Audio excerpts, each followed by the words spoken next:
छोटी सी बात यह है कि तुम ढली हुई गली हुई मूर्ति नहीं खरीदना और उसको स्थापित नहीं करना, उसकी पूजा नहीं करना। ऐसा कोई करता तो स्थापित हो, आमीन, ऐसा ही हो, वो स्थापित हो। आमीन का क्या है? ऐसा ही हो। हालेलुया। चलिए अगली आयत और कोई पढ़ेगा, जिसने अभी पढ़ा वो नहीं पढ़ेगा। 16वीं आयत। शापित हो वो जो अपने माता या पिता को तुच्छ जाने, तब सब लोग कहें आमीन। हालेलुया। हाँ जी, आपको भी अमन, आपको भी जाना है, पढ़ रहे हो? अच्छा, चलो विनोद से सवाल करता हूँ। तो इस आयत से 16वीं आयत से क्या समझ रहे हैं विनोद? माता पिता की आज्ञा का पालन करना है। हालेलुया। ये 16वीं आयत स्पष्ट कह रही है कि कोई अपने माता पिता का निरादर ना करे, क्योंकि यहाँ नीचे साफ लिखा ना, निरादर ना करे। कोई अपने माता पिता का निरादर न करे, माता पिता का अपमान न करे, माता पिता को तुच्छ ना जाने। हालेलुया। नीति वचन में लिखा, जब तेरी माँ बूढ़ी हो जाए, जब उसकी आंखें धुंधली हो जाए, तो उसको तुच्छ ना समझना, उसे आंखें न दिखाना, उसे क्रोध न करना, उसकी आज्ञा का उल्लंघन न करना। और वहां पे शापित बातें लिखी हैं, और यहाँ ये लिखा, शापित तो वह जो अपने पिता या माता को तुच्छ जाने और सब लोग कहें आमीन। मतलब हाँ, ऐसा ही हो, वो शापित हो जो अपनी माँ अपने पिता को तुच्छ समझता है, उनकी आज्ञाएं नहीं मानता, उनसे बलवा करता, उन्हें झगड़ा करता, उनको सताता है। मतलब अपने माता पिता को तुच्छ नहीं समझना, उनकी बेइज्जती नहीं करना, उनका अपमान नहीं करना, उनको नहीं सताना, उनको दुख नहीं देना। ये क्या बात है? नहीं करना, नहीं करना। हालेलुया। चलो अब अगला दिन जिसने नहीं पढ़ा वो जल्दी से पढ़ो, 17वीं आयत। शापित हो वह जो किसी दूसरे की सीमा को हटाए, तब सब लोग कहें आमीन। शापित हो वह जो किसी दूसरे की सीमा को हटाए। ये क्या? जमीन जायदाद का लालच। हालेलुया। गांवों में बहुत होता है, अपने खेतों को लोग बढ़ाते जाते हैं। हाँ, धीरे धीरे कच्ची से किसी की जरा सी छाट के आगे बढ़ाते जाएंगे। हल चलाएंगे, टेढ़ा होके हल चलाते, उसको फाल को टेढ़ा करते, ये रेघारी होती है खेत बांटने की, उस पर टेढ़ी फाल लगा के लेके जाएंगे ऐसे, और धीरे धीरे काफी बढ़ जाता है, काफी बढ़ जाता है। तो ऐसा जमीन का लालची भी क्या हो? शापित। मतलब किसी की जमीन का लालच नहीं करना। अगर कोई जमीन का लालच करता है, जायदाद का लालच करता है, तो ये परमेश्वर की ओर से गलत है, वो व्यक्ति शापित हो। चलिए 18वीं आयत। शापित हो वह जो अंधे को मार्ग से भटका दे, तब सब लोग कहे आमीन। हाँ, और यहाँ क्या हम जानेंगे, शायद से क्या जाने हम, कि किसी अंधे को मार्ग से नहीं भटकाना। हालेलुया। किसी अंधे को धक्का नहीं मारना, किसी अंधे के सामने रोड़ा पत्थर नहीं रखना कि वो गिर जाए, और किसी अंधे को मार्ग से भटकाना नहीं। हालेलुया। अब अंधे में दोनों बातें मैं कहना चाहूंगा कि एक वो जो फिजिकली अंधा है, उससे भी नहीं भटकाना। एक वो जो बुद्धि का अंधा है, हालेलुया, ना समझ है, उसे भी अंधा कहा जाता है ना। कहते हैं हम तो अंधे जीव है, सरकार क्या करें, बड़ा डायलॉग है हमारे देश में। तो ऐसे वाले अंधे को भी नहीं भटकाना, भटके हुए को सीधा रास्ता दिखाना। हालेलुया। जो मूर्ख को या फिजिकली आंखों का अंधा है, जो बुद्धि का अंधा, आंखों का अंधा है, उसे जो मार्ग से भटकाता है, ये परमेश्वर नहीं चाहता। और इसलिए लिखा, जो कोई भटकाता है वो श्रापित हो। हालेलुया। किसी मूर्ख को या अंधे को मार्ग से कभी नहीं भटकाना। हम नहीं की बातें अभी कर रहे हैं, क्योंकि आशीष की अच्छी बातें हमने की हैं, इन पर भी ध्यान डालें। हाँ जी, 19 में कोई और पढ़े जिसने नहीं शापित पढ़ा। हो वह जो परदेशी और अनाथ या विधवा का न्याय बिगाड़ेगा। हालेलुया। सब कहें आमीन। आमीन। अनाथ का न्याय नहीं बिगाड़ना। विधवा का न्याय नहीं बिगाड़ना, हालेलुया। अनाथ का न्याय नहीं बिगाड़ना और विधवा का न्याय नहीं बिगाड़ना, गरीब को नहीं सताना, कुचले हुओं को नहीं सताना, दलित को नहीं सताना, ये भी परमेश्वर की दृष्टि में बुराई है, गलत है। जो ऐसा करेगा वो परमेश्वर की ओर से श्रापित होगा। चलिए 20वीं आयत पढ़े। शापित हो वह जो अपनी सौतेली माता से कुकर्म करे, क्योंकि वह अपने पिता का ओना उगाड़ता है। तब सब लोग कहें आमीन। बहुत सारे जन क्या करते, ये तो मेरी माँ नहीं है, आजकल भी होता है, ये तो मेरी माँ नहीं है, वीडियोस में आता है, ये मेरी माँ नहीं है, मैं तो अपने बाप की दूसरी पत्नी का बेटा हूँ। ऐसे ऐसे बड़े आजकल भी घिनौने काम चल रहे और पहले भी चलते थे। जब राजे महाराजे होते थे, जब ये बाइबल में व्यवस्था दी गई तब भी होता था। और वचन कहता है कोई अपनी सौतेली माँ से अपनी पत्नी जैसा व्यवहार करे तो वो श्रापित है। मतलब ऐसा कभी किसी मनुष्य को सोचना नहीं चाहिए, करना तो बड़ी बात, सोचना भी नहीं चाहिए। कोई अगर संसार में ऐसा सोचता है तो वो परमेश्वर की दृष्टि में अच्छा नहीं है, वो परमेश्वर की ओर से श्रापित होगा। 21वीं आयत पढ़े। श्रापित हो वह जो किसी प्रकार से पशु या कुकर्म करे, तब सब लोग कहेंगे आमीन। हाँ जी, ये भी होता है। रोमियो की पुस्तक में भी लिखा है, लोगों ने स्वाभाविक संबंधों को छोड़कर पशुओं के साथ संबंध बनाने शुरू कर दिए। रोमियो की पुस्तक पढ़े 18 अध्याय वगैरह में लिखा, लूत के टाइम में भी ऐसा हो रहा था, व्यवस्था दी गई तभी था, है ना। और आजकल भी ऐसा होता है। ऐसी बहुत खबरें सुनने को वीडियोस वगैरह जो ज्यादा देखते हैं उसमें काफी ऐसी खबरें लोग क्लिप बना देते हैं और डाल देते हैं, बांट देते हैं ये गंदी बातें। और वचन ये कहता है कि जो ऐसा करता है वो श्रापित है। क्या लिखा है, वो श्रापित हो।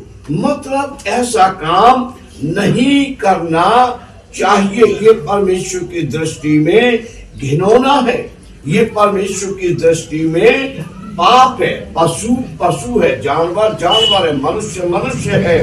तो जो स्वाभाविक है वो ही करना चाहिए। सो हम देख रहे हैं कि नहीं करना चाहिए। उन बातों को देख रहे हैं कि पशु के साथ ऐसा संबंध बनाना बहुत ही परमेश्वर की दृष्टि में नीचता है, पाप है। वो श्रापित हो जो कोई ऐसा काम करता है। चलिए आगे 22 में आए, जल्दी जिसने नहीं पढ़ा वो पढ़े। श्रापी होवे ਉਹ ਜਿਹੜਾ ਆਪਣੀ ਭੈਣ ਨਾਲ ਕੁਕਰਮ ਕਰੇ, ਜਿਹੜੀ ਉਹਦੇ ਪਿਓ ਦੀ ਧੀ ਜਾਂ ਉਹਦੀ ਮਾਂ ਦੀ ਧੀ ਹੈ, ਤਾਂ सारी प्रजा आखे आमीन। आमीन, हालेलुया। कितने लोग ऐसे कहते हैं कि ये मेरे बाप की बेटी तो है लेकिन ये मेरी माँ की बेटी नहीं है, इसलिए मैंने इससे शादी की है। वचन कहता है नहीं, ये पाप है। हालेलुया। वचन कहता है पाप। ऐसे बहुत रिश्ते हुए, बहुत शादियां हो गई, समाज ने स्वीकार कर लिया लेकिन परमेश्वर स्वीकार नहीं करता। परमेश्वर कहता नहीं, वो उसकी बहन है और जो उसका बाप है वो उसकी बेटी है, बेशक माँ एक नहीं है। हालेलुया। तो ये जो ऐसा काम करते हैं, जो ऐसा विवाह करते हैं, ये भी परमेश्वर का वचन कहता है ऐसा नहीं करना चाहिए। ऐसा कोई करता तो वो श्रापित है। श्रापित तो वह जो अपनी बहन, चाहे वो कोई बहन हो, चाहे सगी हो, चाहे सौतेली हो, हालेलुया, वो उससे अगर विवाह रचता है तो वो एक तरीके से कुकर्म करता है, पाप करता है और वो परमेश्वर की ओर से श्रापित होगा। 23वीं आयत।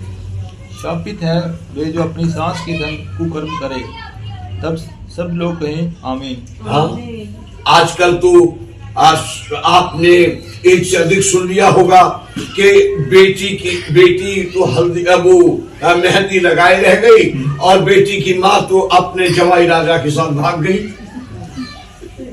आ रहे हैं ना, आजकल बहुत खबरें आ रही हैं। बहुत घबराई। बेटी तो मेहंदी सजा के बैठी थी कि बारात आएगी, शादी होगी, शादी करके भाग गई। तो ये भी क्या है, अच्छा नहीं। वचन कहता ऐसा कोई करता है तो पाप कर रहा है, वो गलत कर रहा है, ऐसा काम नहीं करना चाहिए। एक काम परमेश्वर की दृष्टि में अच्छा नहीं है। साबित हो वह जो अपनी सास के संग विवाह करे, वो विवाह नहीं, वो तो क्या है, कुकर्म है, वो कुकर्म है, वो पाप है, उसे परमेश्वर अच्छा नहीं मानता। आगे पढ़िए अगली आयत। साबित हुआ जो किसी को छिप कर मारे, तब सब लोग कहें आमीन। साबित हुआ जो किसी को छुपकर मारे, छुपकर घात करे, छुपकर हमला करे, घायल करे या जान से मार दे, वो भी क्या है, साबित है। ना किसी को घायल करना, ना किसी की हत्या करना, ना किसी को चोट पहुंचाना, ना किसी के मार्ग में छुपकर जाल बिछाना, ना किसी के मार्ग में छुपकर पत्थर डालना कि उसको ठोकर लगे, ना किसी के मार्ग में छुपकर गड्ढा खोदना कि वो गिर जाए। परमेश्वर देखता है और ये काम परमेश्वर की दृष्टि में गलत है। इसलिए जो ऐसा करता है वो परमेश्वर की ओर से श्रापित है। अगली आए। साबित हुआ जो निर्दोष जन के मार डालने के लिए धन ले, सब लोग कहें आमीन। जो व्यक्ति न्याय बदलने के लिए, जो व्यक्ति न्याय बदलने के लिए झूठी गवाही देने के लिए धन लेता है कि निर्दोष दोषी साबित हो और वो फांसी चढ़ाया जाए, वो जेल में डाला जाए, ऐसा व्यक्ति भी परमेश्वर की ओर से साबित है। हालेलुया। मतलब कभी झूठी गवाही देने के लिए गवाह नहीं बनना चाहिए। पैसे के लालच में, खाने के लालच में, या कोई पद मिलने के लालच में, कोई नौकरी मिलने के लालच में, किसी भी प्रकार से किसी मनुष्य को किसी लालच में किसी की झूठी गवाही नहीं देना चाहिए। किसी निर्दोष को दोषी साबित करने के लिए गवाह बन के नहीं खड़ा होना चाहिए। चाहे धन का लालच हो, चाहे और किसी प्रकार का लालच हो, ये भी परमेश्वर की दृष्टि में पाप है और परमेश्वर कहता ये नहीं करना चाहिए। हालेलुया। अगली 26वीं आयत। श्रापित हो वह जो इस व्यवस्था के वचनों को मानकर पूरा न करे, तब सब लोग कहें आमीन। हालेलुया। देखो कई बातें बताने के बाद आखिर में यहाँ पर इन बच्चों को बंद किया जाता है। आगे आशीष के वचन शुरू होते हैं और यहाँ कहते कहते ये कहा परमेश्वर ने कि शापित हो वह जो इस व्यवस्था के वचनों को मानकर पूरा ना करे। हालेलुया। मानकर मतलब जानबूझकर, सुनकर, समझकर, सीखकर जो इन वचनों पर ना चले वो शापित है। मतलब ये है कि जो इन वचनों को सुनता है, जो इन वचनों को समझता है, जिसको इन वचनों का ज्ञान होता है, उसे इन वचनों को ठुकराना नहीं चाहिए।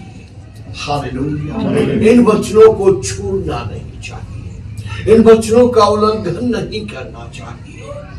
और आज इस सभा को, इस संदेश को रोकने से पहले मैं आप सबको प्रोत्साहित करता हूं कि जो शिक्षा पाते हो इसे तुच्छ ना जानो। जो शिक्षा पाते हो इसे अपने दिल में बसाओ, जो शिक्षा पाते हो इसे मन में बसाओ। इस शिक्षा को सुनकर पाप करना आपके लिए अच्छा नहीं। शिक्षा पाकर फिर गलती करना अच्छी बात नहीं है। रोमियो की पुस्तक में स्पष्ट लिखा है कि जो व्यवस्था पाकर वचन सुनकर पाप करता है उसका न्याय उन बातों को याद दिला के किया जाए। लेकिन जिसने वचन नहीं सुना, शिक्षा नहीं पाई, वो पाप करता है, उसका बिना व्यवस्था के न्याय किया जाए। क्योंकि उसने सुना नहीं, उसने जाना नहीं। वो कह देगा प्रभु मुझे ये बात पता नहीं। हालेलुया। इसलिए क्या होगा, उसका दंड कम होगा। लेकिन जिसने जान लिया कि ये काम नहीं करने चाहिए, फिर वो करता है, तो उसका दंड बड़ा होगा, उसका दंड ज्यादा होगा। इसलिए मैं प्रोत्साहित कर रहा हूं कि आप आशीष के बारिश बने। हालेलुया। आप ऐसे काम करें कि परमेश्वर आपको श्रेष्ठ करे, परमेश्वर आपके परिवार के सदस्यों को श्रेष्ठ करे, आपके सपने साकार हो, आपके मनोरथ पूरे हो और आपका हर कदम सफलता की ओर बढ़ता जाए, आपका हर कदम आशीष की ओर बढ़ता जाए। और साल 2026 में निश्चय ही आप आशीषित हो।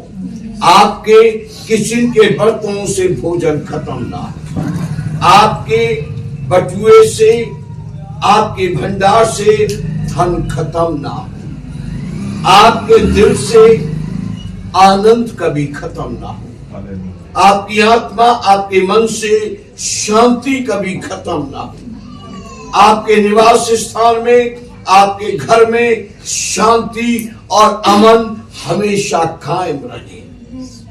आप मांगने वाले को उधार दें, लेकिन आपको उधार मांगना ना पड़े। आप से जो कारण बैर करते हैं, जब वो आपको मारने के लिए एक मार्ग से चढ़ाई करके आए, तो परमेश्वर आपके पक्ष में खड़ा होकर उनको ऐसा व्याकुल करे, उनके अंदर ऐसी घबराहट पैदा करे कि वो आपके सामने से 7 मार्ग से तितर बितर होकर भाग जाए। आप जिस काम में हाथ लगाएं, परमेश्वर आपके उन कामों पर आशीष दे, ताकि आपके भंडार, आपके खत्ते सर्वदा भरे रहें और आप इस पृथ्वी की सब जातियों में परमेश्वर के द्वारा श्रेष्ठ किए जाएं। उसकी प्रतिज्ञा सच्ची है, क्योंकि वो सच्चा है। उसका वचन जीवित है, कार्यकारी है, क्योंकि परमेश्वर जिंदा है और वो कार्य करता है। बशर्ते आप आशीष पाने के काबिल बने, आप आशीष पाने के योग्य बने। और परमेश्वर कहता है कि ये काम नहीं करना, तो वो काम करे। परमेश्वर कहता है मेरी बेटियों, मेरे बेटो, तुम ये काम करो, तो उसकी आज्ञा मानकर उन कामों को करें। परमेश्वर आज इन वचनों से आपको आशीष दे।